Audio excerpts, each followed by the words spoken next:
So once we get kind of the Lucas going and we get Corey on a stretcher and put him in an ambulance, we put our monitor on him, where our defib pads, where you see the people that say, clear, and you shock them.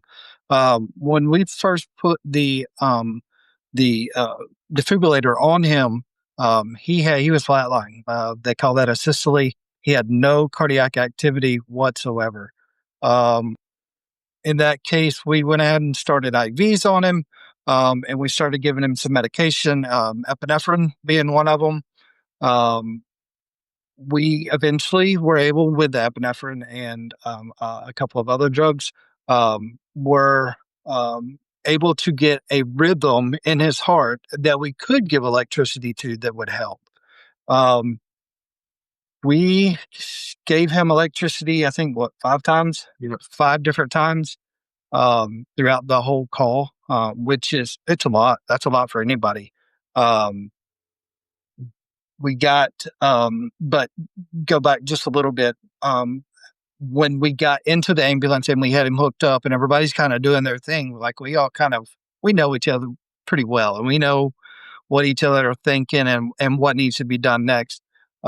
So after we had got him in the ambulance and we had the monitor on him and stuff like that, I went ahead and put a breathing tube down his throat so we could breathe for him. Um, Once we did that, and I don't know if I've ever shown Corey this, um, but we try not to get emotionally involved in calls. Um, it's just kind of you're not taught that. It's just kind of part of it. But I'm going to show this. This is my father. Corey looks just like my dad, and that's who I saw on that stretcher. And in that moment, I didn't want to give up. I mean, there was so many signs that were saying, "Hey, we're doing everything we can," and at some point, you just say enough's enough. I mean, the body can't handle it, or the body's not going to recover from this.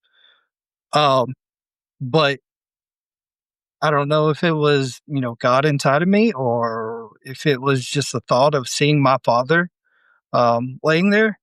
Um, but we kept going. Um, and we did a lot of things to Corey going to the hospital.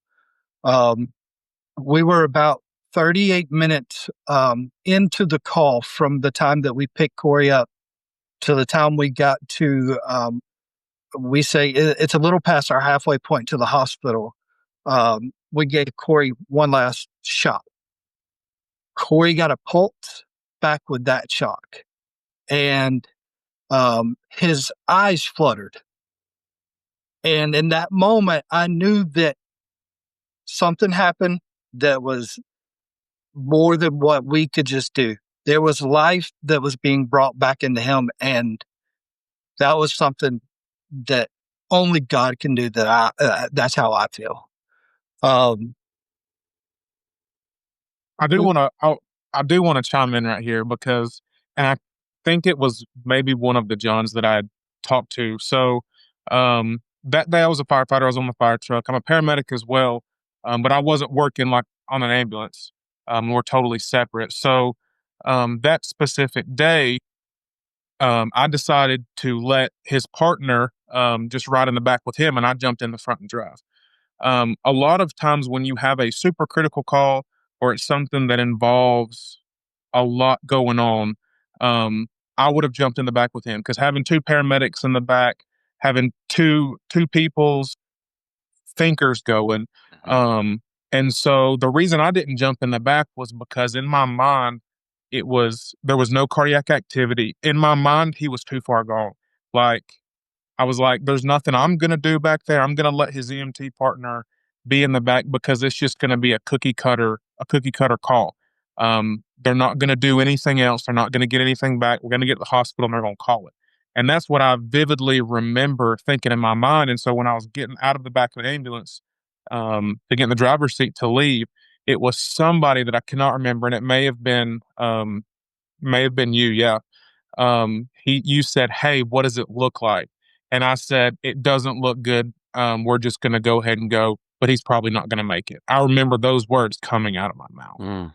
And thinking back now to know that he was in what we call asystole, it's a flatline PEA. There's no cardiac activity.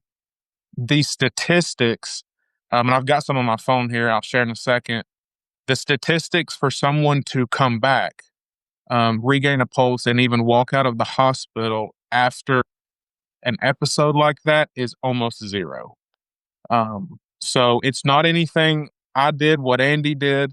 I think our skills and y'all's bystander CPR played a lot into it, but it was more than us. And it was definitely more than y'all too. So, I mean, you can call it a miracle. You can believe in what you believe in, but at the end of the day, it was a God thing. It was a miracle. So lots there, guys.